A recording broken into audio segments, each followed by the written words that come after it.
Hablaremos hoy de algunos aspectos en la vida de los incas y otros indios del Perú.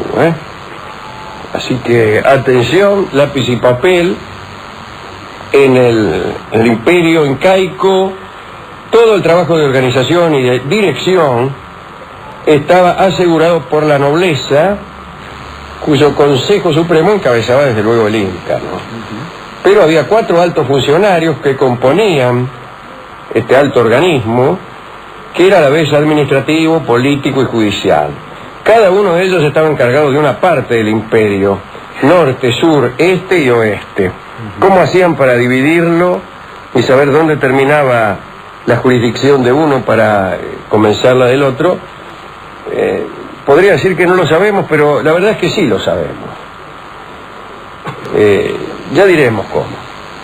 Bueno, empezamos a decir que una dificultad o una ayuda que tenían esos funcionarios era la multiplicidad de dialectos.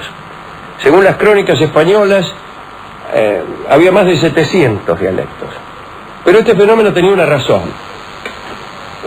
Además de las dificultades del terreno para que se comunicaran fluidamente los distintos pueblos, era necesario para dirigir la economía que la demografía no se modificara a cada instante. Entonces se llevaba a cabo cada tanto un censo. Estos censos eran muy precisos y servían para la eficiente distribución de riquezas por todo el imperio, o también para obtener información y proceder, llegado el caso, a algún saqueo, y también para saber quién tenía a cargo el este, el norte, el sur y el oeste, y saber a qué región pertenecía cada pueblo. Y había algo más todavía. Estaba prohibido a los indios de cada centro circular fuera de su circunscripción sin autorización especial. Y vigilar el cumplimiento de esa medida era fácil. Bastaba con observar cómo estaban vestidos.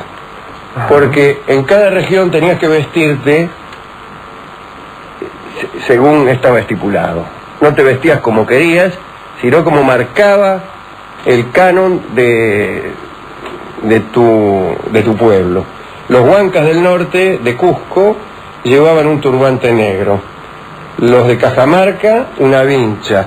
Los cañaris, una corona de madera y así, ¿no? Los que vigilaban esta disposición, que andaban por la calle a ver quién venía con un saco del tiempo de los petiteros, eran los temidos Tucuiricuc, que como bien sabemos quiere decir el que lo ve todo. Cuando alguien te dice Tucuiricuc, evidentemente te está diciendo el que lo ve todo. Entre aquellos 700 dialectos aparecían 3 lenguas que los españoles calificaron como generales y eran dominantes, al menos en la época de apogeo del imperio, ¿no?, que coincidió con la llegada de los españoles: el quechua, el aymara y el uru. Este último ya estaba en decadencia. Los lingüistas dicen que el quechua y el aymara son lenguas muy notables por su carácter aglutinante. Con una sola palabra hacen posible expresar toda una frase. Por ejemplo, de la raíz ali, que significa planta en aymara, derivan 82 voces.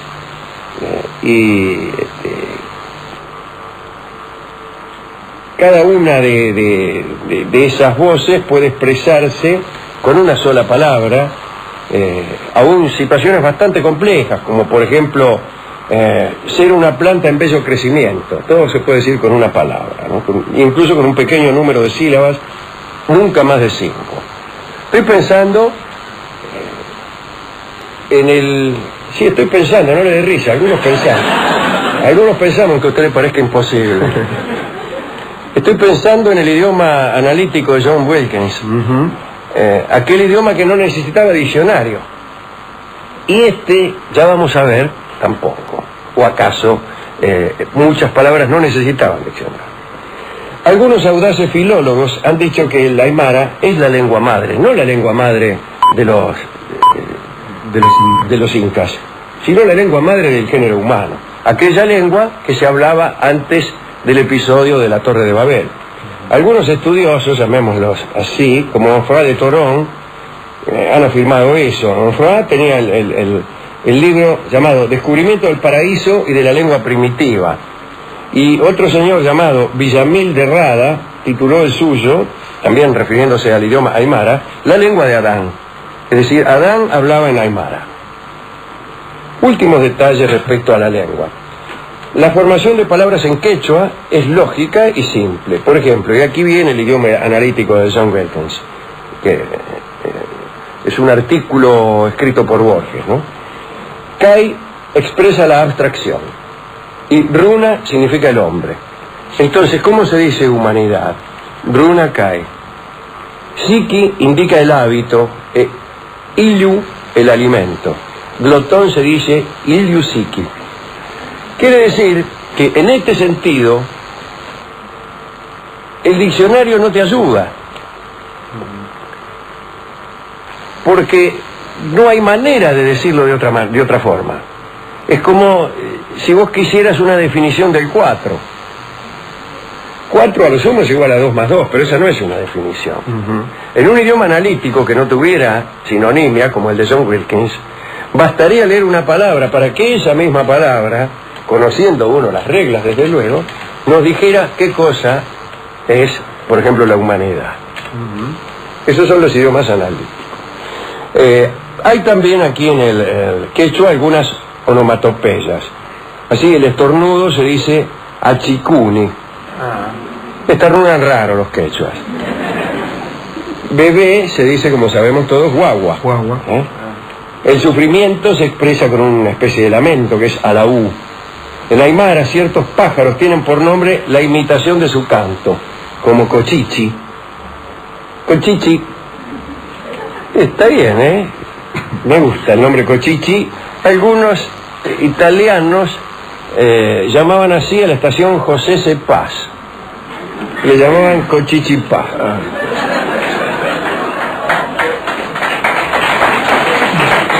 Una especie de mezcla de aymara y francés. Claro.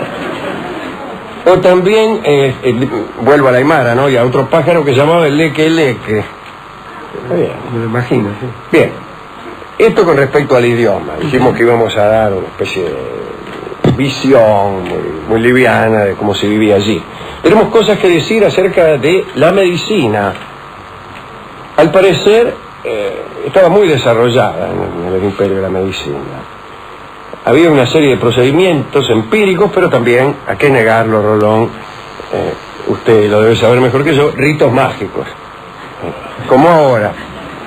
En general, los encargados de esas prácticas, las mágicas, eran hombres marcados por un signo irrecusable. La ceguera, la invalidez por falta de algún miembro, alguna deformación o cualquier otra marca considerable en el cuerpo. Existían algunos grupos entre los cuales no hacían falta esas marcas.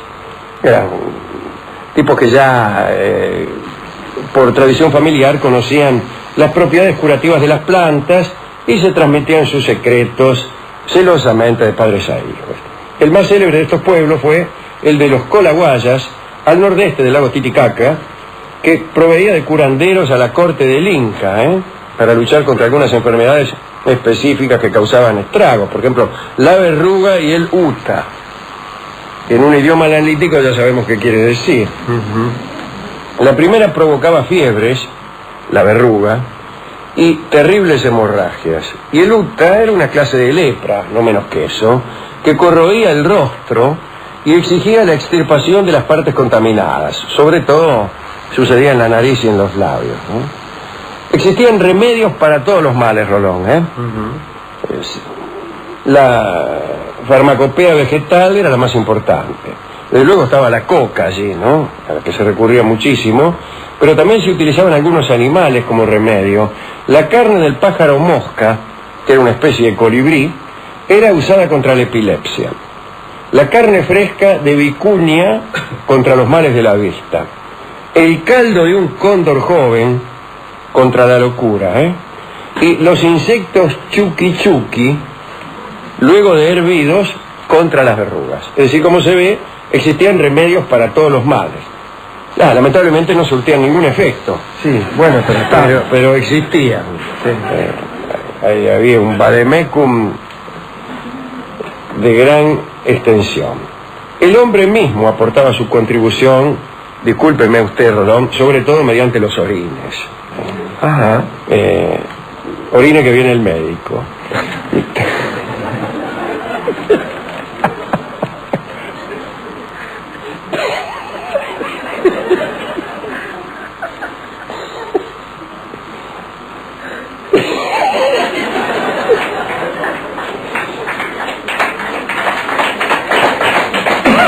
Toda familia guardaba en un recipiente el líquido amoniacal, disculpe que... Qué lindo modo de decirlo, claro, que tiene, tan romántico. y se usaba en forma de fricción contra las jaquecas.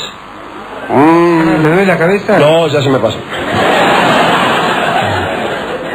Tal vez también se usaba de calmante contra los males de dientes. Recuerden ustedes a los romanos que lavaban sus dientes con orines y que preferían los que venían de Hispania.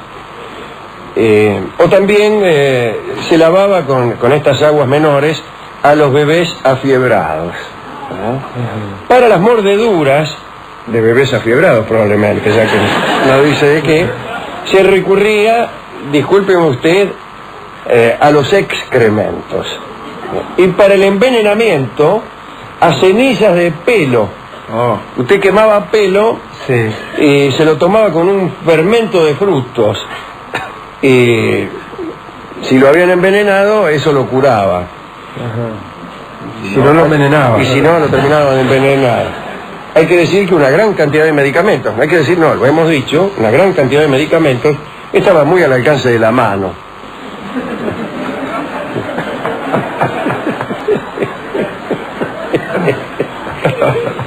Las dietas, las purgas, los emplastos y las sangrías constituían una terapéutica corriente, ¿no? En el Cusco, donde si no, ¿no? Sí. Se recurría a las enemas, que las daban mediante un tubo lleno de líquido y por el cual soplaba el curandero. Desde ya había también las oraciones y sacrificios y la expulsión de Marios, de Marios también, sí. De personas llamadas Mario, que hacían mucho de malos espíritus, siempre con ayuda de hechiceros. Ahora, hay que decir esto, solo recurrían al hechicero cuando las medidas anteriores resultaban ineficaces. El hechicero procedía a transferir el mal a una cosa inanimada, ponerle una piedra, o si no, a otra persona redondamente. Esta operación se hacía de la manera siguiente, atención, atención las amas de casa. La zona donde se localizaba el dolor, atrás de la rodilla, ponele, era frotada con una prenda de vestir usada por el enfermo, una camiseta. Luego la prenda era destruida y así se suponía que la enfermedad había pasado a la prenda. A veces el mismo curandero lamía la parte dolorida, lambía sería mejor. En Aymara. Claro. Aunque por su condición de hechicero no caía enfermo. Él no se enfermaba, ¿no? Como los médicos. El médico no se enferma, por eso ¿Cómo se van a enfermar? te puede lamber donde quiera. Digo, te puede curar o tocar. Para algo es médico. Para algo es médico. Ahora, el problema se hacía muy complejo cuando el que caía enfermo era el Inca. Ahí sí, ¿no? Porque el Inca era la representación viva, el símbolo de su pueblo. Por consiguiente, la culpabilidad que entrañaba el mal que el Inca sufría, hay que decir que los quechuas suponían que uno estaba enfermo pagando alguna culpa. Digo, esa culpa que entrañaba el mal que el Inca sufría tomaba un carácter colectivo. Y para curar el mal, toda la población se sometía a ayunos, ofrendas, sacrificios y purgas. En el Cusco existía un método de purificación colectivo llamado situa. A los enfermos, a los inválidos y a los extranjeros se los trasladaba fuera de la ciudad y no podían volver hasta que no terminaran esas ceremonias que estaban reservadas al resto de los ciudadanos. Entonces los habitantes de buena salud observaban un ayuno riguroso de 3 días y se lavaban metódicamente. Luego de esos 3 días, los cusqueños, que estaban purificados y hambrientos, asistían a un rito para conjurar las enfermedades en el cual 4 guerreros de la familia imperial salían corriendo, uno para el norte, otro para el sur, otro para el este y otro para el oeste. Tenían los puntos cardinales en el centro mismo de su pensamiento, ¿no? Bueno, al paso de estos guerreros, los habitantes sacudían sus vestidos y se frotaban vigorosamente el marote. Consideraban que así sacaban los malos gérmenes y los arrojaban al camino para que los guerreros los llevaran lejos de la ciudad. Esto le llamo yo higiene. Un último aspecto, la justicia. La ley del Inca era implacable por su carácter divino, y así su violación constituía un sacrilegio. Sin embargo, la legislación de las penas tomaba en cuenta la reacción del sujeto de acuerdo con la clase a la que pertenecía. Así las penas eran mucho más suaves para un miembro de la nobleza, porque se suponía que cualquier sanción alcanzaba a este hombre en su prestigio, ¿no? El insulto de los jueces, por ejemplo, era considerado como un castigo severo para el noble y como del todo insignificante para el atorrante como uno. Las sentencias se dictaban apenas terminado el interrogatorio. ¿Fuiste vos? No. Muy bien, culpable. A veces se recurría a la tortura para arrancar confesiones a los acusados y no había apelación. Por supuesto, existían mazmorras y muchas crónicas describieron celdas llenas de animales salvajes que funcionaban como una especie de ordalía. Es decir, el acusado que se conservaba vivo más de 48 horas ahí adentro era considerado inocente. Eran un poco mejores que ciertas ordalías del cristianismo, donde si te tiraban al río y si no te ahogabas, eras culpable. Claro. Y si únicamente eras inocente si te ahogabas. En un manuscrito, el cronista Poma de Ayala dio una lista terrible de castigos. Para la plebe, la pena de muerte era de aplicación corriente por la horca o lapidación. Otro castigo era el mazazo en los brazos, o la reclusión en cuevas donde estaba lleno de serpientes y sapos, qué sé yo. Como castigos menores aparecían el látigo o el envío a las plantaciones de coca de las tierras cálidas. Último detalle, los delitos contra los bienes del imperio eran los penados más severamente. Quien robara maíz en un campo del Inca, o quien rompiera un árbol frutal o destruyera un puente, era condenado a muerte sin juicio previo. Ahí está, sentilo. Y está el locutor, la voz del estadio. Bueno, estos son datos muy interesantes, muy interesantes. Realmente, me gustó mucho. Si me quedo pensando, Alejandro, que cuando uno escucha estas cosas de cómo se curaban o cómo le pasaban el mal a una piedra o a otro ser, parece, digamos, causar gracia o eso, digo, pero no otra cosa uno encuentra a veces en la Biblia, digo, cuando se expulsan los espíritus y se los manda a los cerdos. Bueno, otra cosa que encuentra uno todavía. Sí. Todavía hay mucha gente que va al curandero para que le saque. Bueno, basta escuchar la radio. No lejos de este punto del dial. En este mismo momento, hay gente que está diciendo que si te querés curar, ponga la mano en la radio. Sí, sí. O que estás enfermo, escarlatina, porque el vecino te hizo un daño por la envidia. Sí, que compren la toalla. Claro, en el que no existen los gérmenes patógenos, sino antes bien la envidia. Bueno, son maneras de ver el mundo. Son maneras de ver el mundo. Claro, justamente lo que quería marcar es que no me parece que no estaban tan alejados de cosas que nos pasan ahora. Claro. Son maneras de ver el mundo, digamos, que no quiere decir vaya a saber dónde está la verdad. Digo, son maneras incorrectas de ver el mundo. Me quedé pensando también cuando hablaba de los idiomas que un idioma analítico es totalmente incompatible con la poesía, ¿no? Un idioma analítico es incompatible con la poesía. La poesía requiere antes que nada la polisemia. Claro. Es decir, un poema tiene que significar varias cosas, no una, varias.